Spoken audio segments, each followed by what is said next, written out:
चौथे अध्याय का महात्म। भगवान बोले, ए लक्ष्मी, जो लोग श्री गीता जी का पाठ करते हैं उनको छूने से ही इस निकम्मी दही से छुटकारा पाकर मोक्ष को प्राप्त होते हैं। लक्ष्मी जी ने पूछा, महाराजा, श्री गीता जी के पाठ करने वाले को छूकर कोई जीव मुक्त भी हुआ है? तब श्री भगवान जी ने कहा, ए लक्ष्मी, तुमको मुक्त हुए पुरुष की पुरानी कथा सुनाता हूँ। भागीरथी गंगा के किनारे श्री काशी नगर है। वहाँ एक वैष्णु रहता था। वो श्री गंगा जी में स्नान करके श्री गीता जी के चौथे अध्याय का पाठ किया करता था। इस वैष्णु के पास ही तप धन था और दिन वो साधु वैष्णु जंगल में गया। वहाँ बेरी के 2 दरख्त थे। वो साधु उनके छाया में बैठ गया और बैठते ही उसको नींद आ गई।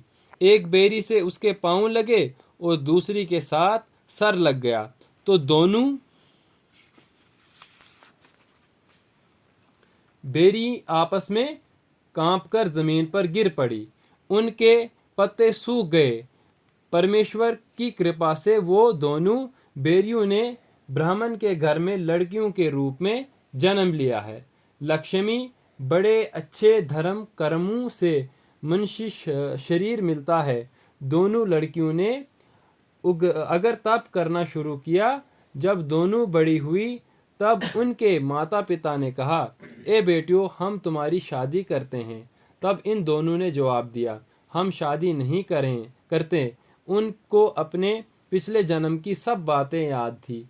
वो पुत्र जात में जन्मी थी। उन्होंने कहा, हमारे मन में एक ख्वाहिश है, अगर ईश्वर उससे पूरा करे तो बहुत अच्छी बात है। इनके मन में यही था कि वो साधु जिनके छूने से हमारी वो दही छूटकर ये शरीर मिला, उसके दर्शन करें। इतना सोचकर इन दोनों लड़कियों ने अपने माता पिता से तीर्थ यात्रा करने की इजाज़त मांगी तो माता पिता ने इजाज़त दे दी। दोनों लड़कियों ने अपने माता पिता के चरण छूकर दुआ मांगी। तीर्थ यात्रा करते करते काशी में पहुंची। वहां जाकर देखा कि वो तपस्वी बैठा है, जिनकी कृपा से बेरी दही छूटकर मनुष्य का जन्म मिला है। तब दोनों लड़कियों ने चरण छूकर दंडवत की और कहा, हे संत जी, आपकी जैसी हो, आपने हमें मुक्ति दी है। तब इस तपस्वी ने कहा, देवियों, मैं तुमको नहीं जानता। लड़कियों ने कहा, हम आपको पहचानते हैं। हम पिछले जन्म में बेरियों की योनि में थी। आप एक दिन जंगल में आए।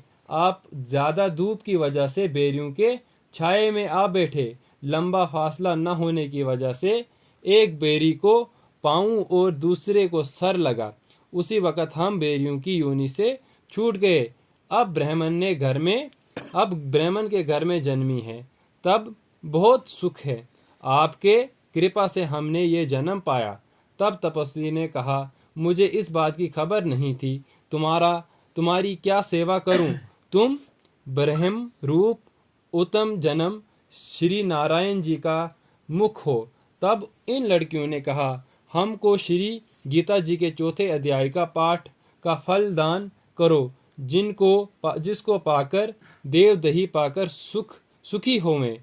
तब इसी तपस्वी ने चौथे अध्याय के पाठ का फल दिया और कहा कि तुम्हारी मुक्ति हो। इतना कहते ही आकाश से विमान आए और देव दही पाकर बैकुंठ को चले गए। फिर तपस्वी को ज्ञान हुआ कि श्री गीता जी के चौथे अध्याय का ऐसा मातुम है। तब श्री नारायण जी ने कहा, ए लक्ष्मी, ये चौथे अध्याय का मातुम सब को फल देने वाला है, जो मैंने तुमको सुनाया। चौथे अध्याय का मातुम पूरा हुआ। ओम भगवती वासुदेवाय नमः।